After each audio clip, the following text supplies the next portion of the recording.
우리는 하나님의 백성이라는 말씀의 제목으로 우리가 함께 나누려고 합니다.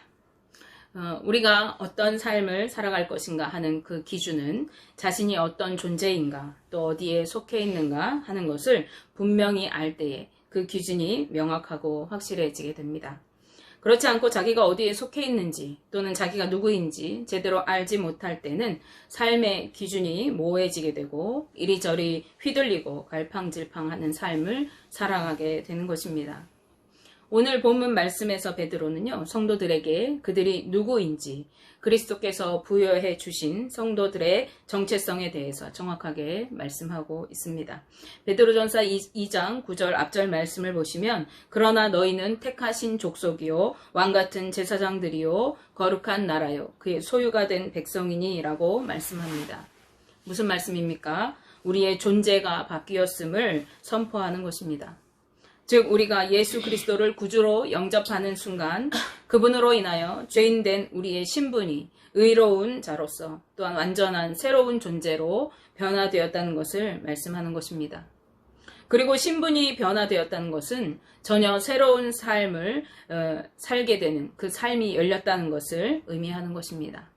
우리가 예를 들어서 어느 집에 직장도 없고 매일 집에만 틀어박혀 지내는 청년이 있었다고 생각해 보시기 바랍니다. 살아갈 소망도 전혀 없고 매일매일 그저 먹고 자면서 핸드폰만 붙들고 있는 것이 그의 일과의 전부인 삶을 살고 있었습니다. 그런 모습을 바라보는 부모들은 그를 볼 때마다 저절로 한숨을 짓게 될 것입니다. 그 청년을 그 형편을 아는 사람들은 그가 길을 지날 때마다 바라보면서 혀를 끌끌 차고 한심한 듯이 수군거리고 손가락질을 해댈 것입니다. 그런데 어느 날 이 청년이 복권에 당첨되게 되었어요. 그래서 수십억 부자가 되었다고 합시다. 그는 이제 경제적으로 부유해지게 되었고 집도 하나 장만했습니다. 그리고 작은 가게도 차리게 되어서 수입을 창출할 수 있는 그런 경제권도 얻게 되었습니다. 이때부터 아마 이 청년은 뛸 듯이 기쁘고 삶에 활력이 넘치게 될 것입니다. 그리고 이전과는 전혀 다른 삶을 살아가게 됩니다. 이제 부모는 그를 자랑스러워하고 그를 한심하게 여기고 비난하던 사람들은 오히려 그가 출세했다고 칭찬 일색일 것입니다. 그는 이제 영 딴 사람이 되었습니다. 이 청년은 자신의 삶에 대해서 매우 만족스러워하고 자랑하고 싶어 할 것입니다. 기회만 되면 만나는 이들에게 자신이 겪었던 일을 어떤 무용담처럼 자랑 삼아서 말할 것입니다. 그런데 우리가 이러한 세상적인 삶의 변화에는 뛸 듯이 기뻐하고 날마다 자랑하지만요. 반대로 우리가 구원받은 성도가 되었다는 그 사실을 기뻐하거나 자랑하지 않는 경우들이 많이 있습니다. 혹은 이 엄청난 일에 잠깐 기뻐하지만 이내 그 사실을 잊어버리고 마는 경우들이 많은 것이죠. 그러다 보니 변화된 삶을 제대로 살지 못합니다. 믿음과 삶이 전혀 다른 삶을 살아갑니다. 믿기 전이나 믿고 난 후의 삶이 별반 다르지 않습니다. 이것은 너무나 안타까운 일이 아닐 수가 없습니다. 그런데 우리 성도들이 그렇게 살아가는 그 이유가 무엇일까요?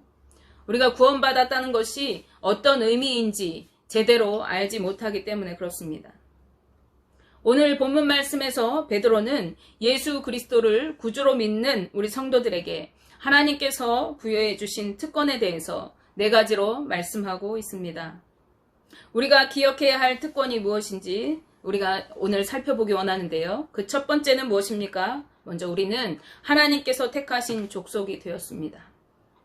택하신 족속이라는 말은 특별히 선택했다라는 말입니다. 선택을 받았다라고 하는 의미인 것이죠.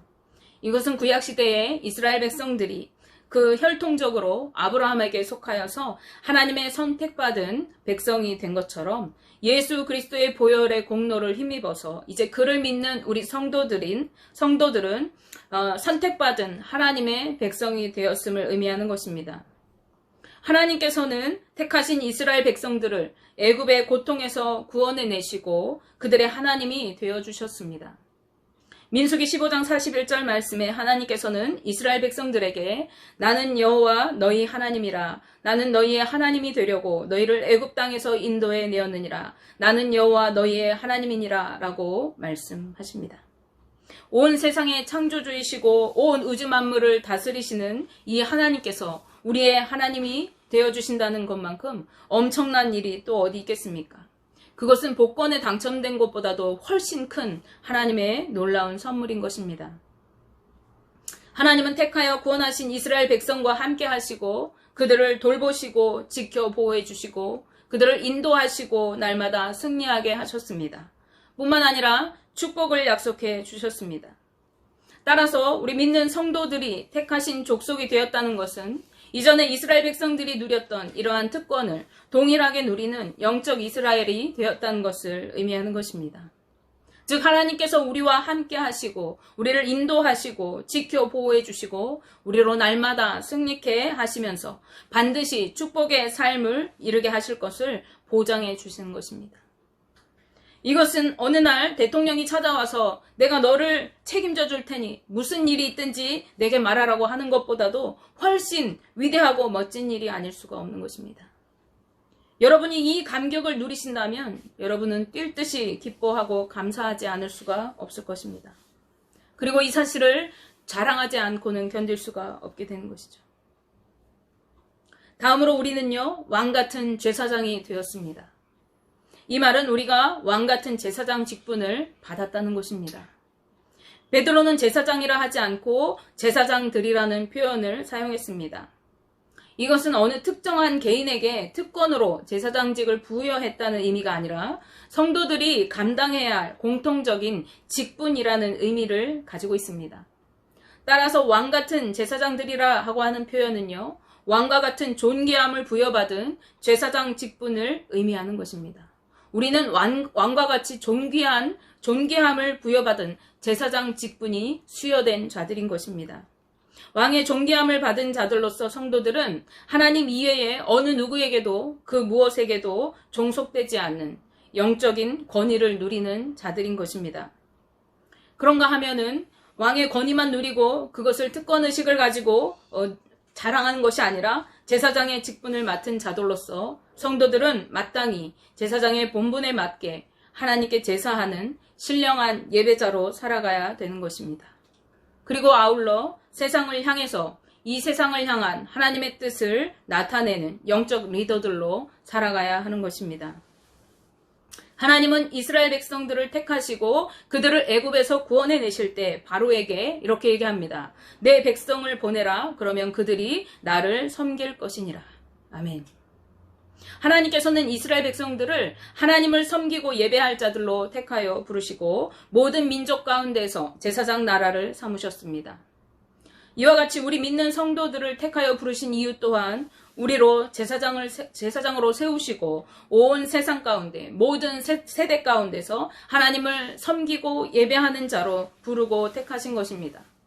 따라서 우리는 어느 곳에서든지 하나님을 예배하고 하나님의 뜻을 이 세상 가운데 나타내는 삶을 살아가야 하는 것입니다. 셋째로 우리는 거룩한 나라가 되었습니다. 거룩하다라고 하는 말은 여러분이 잘 아시는 것처럼 구별되다, 성별되다, 거룩하다라는 뜻의 의미를 가지고 있습니다. 따라서 거룩한 나라에 해당하는 이 에드노스 하기온이라는 표현은요, 원래 하나님을 섬기기 위한 구별된 이스라엘을 가리키는 이스라엘 백성들을 지칭하는 표현이었습니다. 그러므로 이 말씀은 이스라엘 백성들이 구별되고 정결한 하나님의 백성으로 살아가야 했던 것처럼 성도들의 삶 또한 거룩한 하나님의 백성으로서 거룩하고 구별된 생활을 해야 한다는 것을 말해주는 것입니다. 하나님께서는 레위기 12장 45절 말씀에서 나는 너희의 하나님이 되려고 너희를 애굽 땅에서 인도하여 낸 여호와라 내가 거룩하니 너희도 거룩할지어다 라고 말씀하셨습니다. 그렇다면 구별된 삶은 거룩한 삶은 어떻게 살아야 하는 것입니까? 그것은 성령의 인도하심을 따라서 하나님의 말씀에 순종하며 살아가는 것입니다. 민수기 15장 말씀에서 하나님께서는요, 이스라엘 자손들에게 옷단에 술을 만들어서 옷술을 달도록 이렇게 명령하십니다.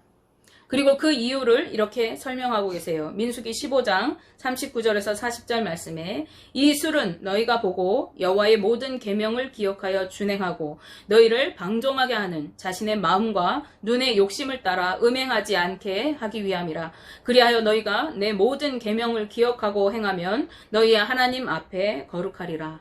아멘. 이스라엘 백성들이 하나님 앞에서 거룩하게 사는 길은 하나님께서 주신 모든 계명과 율법을 지켜 행하는 것이었습니다. 그런데 그것을 잊어버리고 마음과 눈의 욕심을 따라 음행하고 방종한 삶을 살아가지 않도록 옷에 술을 달아서 그것을 볼 때마다 하나님의 이 명령을, 이 사실을 기억하라고 하신 것입니다.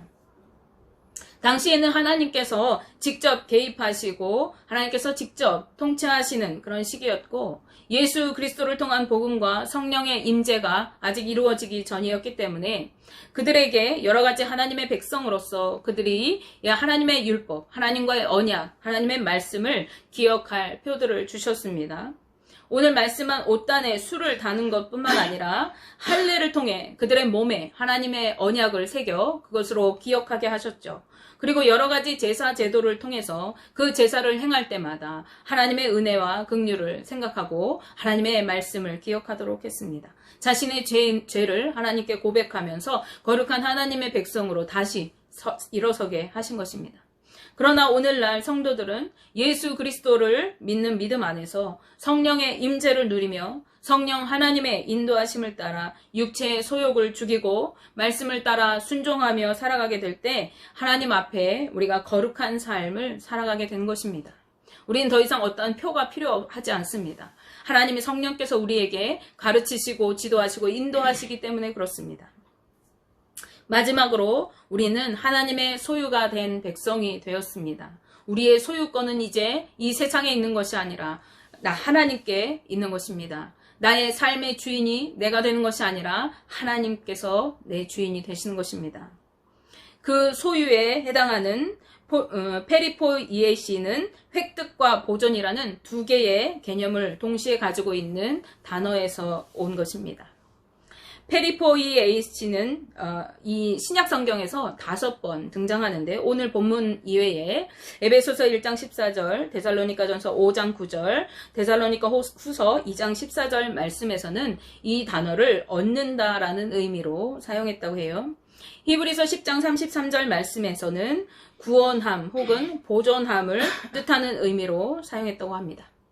따라서 그의 소유가 된 백성이라는 이 표현은 하나님께서 성도들을 자기 백성으로 삼으시고 그들을 모든 환난 가운데에서 건지실 뿐만 아니라 예수 그리스도께서 다시 오시는 그날, 심판 그날까지, 심판의 날까지 우리 성도들을 보존하여 지키시겠다고 하는 그러한 의미를 담고 있는 것이라고 하겠습니다.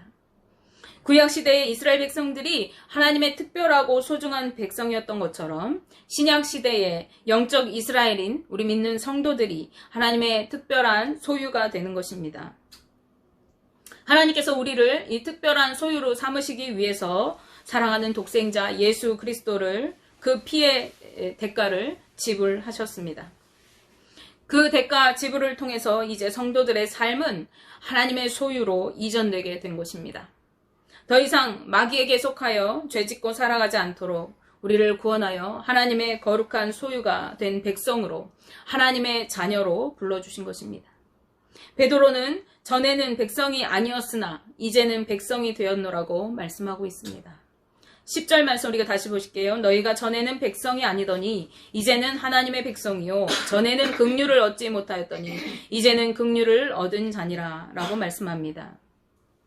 이 말씀은 이제 너희가 존재가 바뀌었다라고 하는 것을 뜻하고 있는 말씀입니다. 이전에는 하나님과 아무 상관이 없는 존재였습니다. 하나님의 백성이 아니었어요. 하나님의 긍휼을 받을 존재가 아니었습니다. 이방 땅에서 방황하는 자들이었어요. 그러나 이제 하나님의 백성이라는 신분을 얻게 되었다는 것입니다. 이처럼 하나님께서 성도들을 죄와 사망에서 불러내어서 특별히 특권을 허락하신 이유는 그들을 세상에 대하여 하나님의 아름다운 덕인 이 구원을 전하는 자들로 삼기 위해서입니다. 한마디로 성도들의 삶과 성도들의 언행을 통해서 복음을 전하기 위해서 우리를 부르시고 특별히 하나님의 소유된 백성으로 하나님의 특권을 누릴 자들로 택하여 주셨다는 것입니다.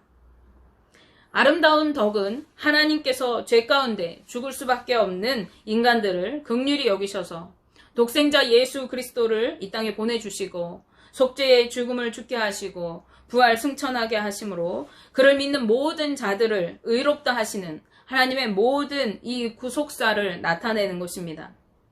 따라서 성도들이 선포해야 하는 아름다운 덕은 바로 복음인 것이죠. 온 세상에 이 복음을 선포하게 하시기 위해서 하나님께서 성도들을 어두운 데서 불러내어 그의 기이한 빛에 들어가게 하셨습니다. 어두운 데가 어디입니까? 바로 흑암입니다. 즉 허물과 죄로 인해 영적 죽음의 상태를 의미하고 있는 것입니다. 그리스도를 영접하기 이전의 인간의 삶은 세상 풍조를 쫓으며 공중의 권세 잡은 자를 따르는 마귀에게 속한 자였습니다. 따라서 죄의 본성을 가진 자아에 이끌려 육체의 욕심을 따라 행하는 진노받은 진노의 자식들의 삶을 살았습니다. 하나님은 그런 상태에 있던 우리들을 말씀과 성령의 감동으로 빛 가운데로 불러내신 것입니다.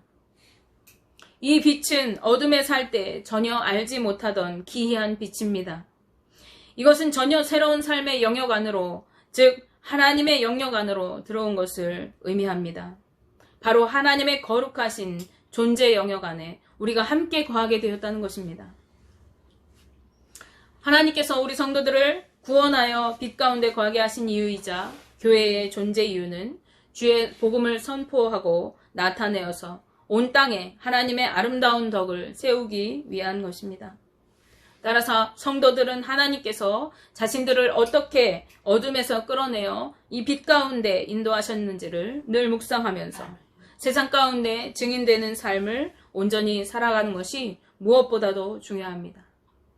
그리고 교회에 존재해야 하는 존재의 목적 또한 구원의 복음을 전하는 것이 중요하고 가장 우선되어야 하는 것입니다.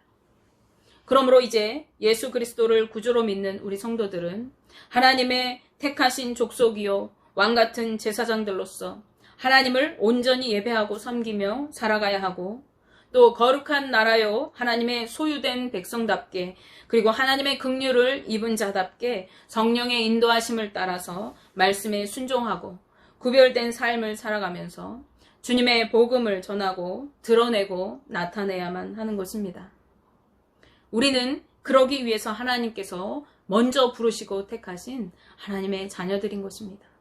원하기는 저와 여러분들의 삶이 하나님께서 택하신 백성답게 하나님의 아름다운 덕을 선포하며 거룩한 삶을 이루어 가시고 주님을 온전히 영화롭게 예배하는 거룩한 하나님의 자녀들 되시기를 주님의 이름으로 축복하며 기도합니다.